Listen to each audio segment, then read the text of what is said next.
when we see this EKG, it's very low voltage, so we think this patient has a tamponade.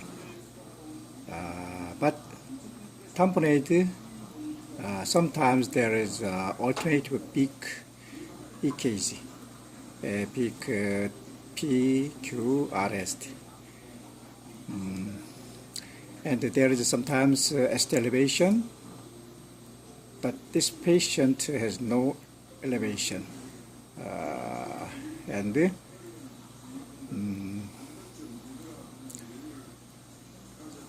There must be a low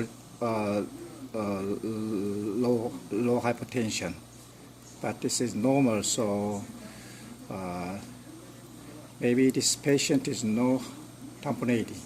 And when we look this patient, sometimes if she has tamponade, his venous return is maybe very much, but normal venous return, and when I auscultation his heart, his heart sound is normal.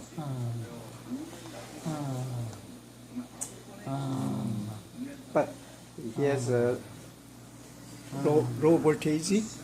This means he has ascites, little bit ascites. So ascites look like ascites. Ascites makes compressed heart and low voltage. So he need to check the ultrasound. Yesterday I checked his heart, but I can find out fluid, epicardial fluid. So I think this low voltage come from the ascites.